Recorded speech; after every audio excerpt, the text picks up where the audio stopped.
Hello guys, ഞാൻ ഇന്നുള്ളത് നീലഗിരി ജില്ലയിലെ പന്തല്ലൂർ എന്ന സ്ഥലത്തുള്ള ഒരു അടിപൊളി പ്രോപ്പർട്ടിയിലാണ്. ഇവിടെ ഒരു 10 പേരൊക്കെ വന്നാൽ നല്ല അടിപൊളിയായിട്ട് നിൽക്കാൻ പറ്റിയൊരു സ്റ്റേ ആണ്, ഹോം സ്റ്റേ ആണ്. ഞാൻ കാണിച്ചു തരാൻ ഇവിടുത്തെ വിഷ്വൽസൊക്കെ. നല്ല പ്രകൃതി രമണീയമായ സ്ഥലമാണ്. നമുക്ക് നോക്കിയാൽ കാണാം, ഇവിടെ ചുറ്റും നീലഗിരി മലനിരകളാണ്. രാവിലെ തന്നെ എണീറ്റാൽ നല്ല മഞ്ഞ് വീഴുന്നതൊക്കെ കാണാം. നമുക്ക് ഇതിൻ്റെ അകത്തെ കാഴ്ചകൾ കാണാം. നമ്മൾ ഈ ഒരു പ്രോപ്പർട്ടിയിലേക്ക് വരുമ്പോൾ ഫസ്റ്റായിട്ട് കാണുന്ന ഒരു സ്ഥലമാണിത്.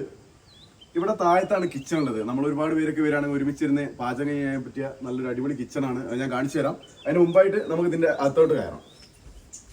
ഇതൊരു ലിവിംഗ് സ്പേസ് ആണ്. കയറി ഉടനെ തന്നെ കാണാൻ കഴിയുന്നത്. ഇവിടെ ഇപ്പോൾ സോഫ ആയിട്ട് നമുക്ക് കട്ടിലായിട്ട് യൂസ് ചെയ്യണം. 4-5 പേർക്കൊക്കെ ഉറങ്ങാം. ഇവിടെ നിന്ന് സുഹൃത്തുക്കൾ തങ്ങിയോണ്ട് കുറച്ച് അലങ്കോലമായിട്ട് കിടക്കുന്നുണ്ടാവും. അത് നോക്കണ്ട, നമ്മൾ അതോട്ട് വരും. ഇതാണ് ഇവിടുത്തെ മാസ്റ്റർ ബെഡ്റൂം. നല്ല സൗകര്യമുള്ള ഒരു അടിപൊളി ബെഡ്റൂമാണ്. ഇന്നലെ നമ്മുടെ സുഹൃത്തുക്കൾ ഇവിടെ സ്റ്റേ ആയിട്ട് എങ്ങനെയുണ്ടായിരുന്നു? അടിപൊളിയല്ലേ? പിന്നെ ഇതിന്റെ മെയിൻ ഹൈലൈറ്റ് എന്ന് പറയുന്നത് ഈ ഒരു ബാൽക്കണിയാണ്. നമുക്ക് പോയി നോക്കാം. ഇവിടെയുണ്ട് കുറച്ച് സുഹൃത്തുക്കള്. ഈ ഒരു ഹോം സ്റ്റേന്റെ ഏറ്റവും ഭംഗിയുള്ള ഒരു സ്ഥലം എന്ന് പറയുന്നത് ഈ ഒരു ബാൽക്കണി തന്നെയാണ്. നമുക്ക് ഇവിടെ നിന്ന് നോക്കിയാൽ കാലത്തൊക്കെ നല്ല മഞ്ഞുവീഴ്ച കാണാം. നല്ല മനോഹരമായിട്ടുള്ള മലനിരകള്, ചുറ്റും തേയിലത്തോട്ടങ്ങള്, 360 ഡിഗ്രിയിൽ നല്ല അടിപൊളി പ്ലേസ്. നമ്മളൊരു 10 പേരൊക്കെ ഒരുമിച്ച് വന്നാലും ഇവിടെ താമസിക്കാനും കുക്ക് ചെയ്യാനും ചില്ല് ചെയ്യാനൊക്കെ പറ്റിയ അടിപൊളി ഒരു ഹോം സ്റ്റേ തന്നെയാണിത്. പിന്നെ ഇതിന്റെ ഒരു അട്രാക്ഷൻ എന്ന് പറഞ്ഞാൽ ഇതിന്റെ പ്രൈസ് ആണ്. നമ്മൾ വയനാടൊക്കെ ഇത്തരം ഒരു ഹോം സ്റ്റേ എടുക്കുകയാണെങ്കിൽ നല്ല പ്രൈസിങ് കൊടുക്കേണ്ടി വരും. ഇതൊരു ഓഫർ പ്രൈസ് ആണ്. ഇവിടെ ഒരു മിനി കിച്ചൺ ഉണ്ട്. പിന്നെ ഇവിടെയാണ് ഇവിടുത്തെ ബാത്റൂം വരുന്നത്. നല്ല വിശാലമായിട്ടുള്ള സ്പേഷ്യസ് ആയിട്ടുള്ള ഒരു ബാത്റൂമാണ്. പിന്നെ ഉള്ളത് മെയിൻ കിച്ചൺ ആണ്. അത് ഇതിന്റെ താഴത്താണ്. നമുക്ക് പോയിട്ട് കാണാം. നമ്മളിതാ ഇങ്ങനെ ഇവിടെ ഇറങ്ങിയിട്ട് വേണം ഇതിന്റെ കിച്ചണിലേക്ക് പോകാന്. ഇതാണ് ഇവിടുത്തെ കിച്ചൺ.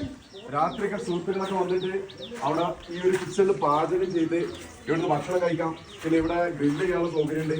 രാത്രി പാട്ടൊക്കെ ഇട്ട് നല്ല വൈബാക്കാൻ പറ്റിയൊരു അടിപൊളി പ്ലേസ് ആണ്. ചെക്കന്മാർ വന്നാൽ മുതലാവും. ഇതാണ് മെയിൻ കിച്ചണ്. ഇതിൻ്റെ അകത്ത് വന്നാൽ പറയാം, ഇവിടെ ഗ്യാസ് സൗകര്യങ്ങളൊക്കെ ഉണ്ട്. നമ്മള് ഭക്ഷണ സാധനങ്ങളുമായിട്ട് വന്നാൽ മതി. ഇവിടെ ഉണ്ടാക്കാൻ പറ്റിയ പാത്രങ്ങളും സ്റ്റൗവും എല്ലാം ഉണ്ട്. നല്ല സൗകര്യമുള്ള ഒരു കിച്ചണ്. ഇവിടെ ഭക്ഷണം ഉണ്ടാക്കുക, അവിടെ പോയിട്ട് ഇരുന്ന് കഴിക്കുക. അപ്പോൾ ഇതൊക്കെയാണ് ഈ ഒരു ഹോം സ്റ്റേയുടെ ടോട്ടലായിട്ടുള്ള കാര്യങ്ങൾ. നമുക്ക് കൊടുക്കുന്ന പൈസക്ക് വർത്തായിട്ടുണ്ട് എനിക്ക് തോന്നി. എല്ലാവരും വന്ന് ട്രൈ ചെയ്ത് നോക്കേണ്ട ഒരു സ്ഥലം തന്നെയാണ് ഈ ഒരു ഹോം സ്റ്റേ. അപ്പോൾ അഡ്രസ്സ് മറക്കണ്ട, ക്ലിഫ് ഹൗസ്, കൂമമൂല, പന്തല്ലൂർ, നീലഗിരി, തമിഴ്നാട്.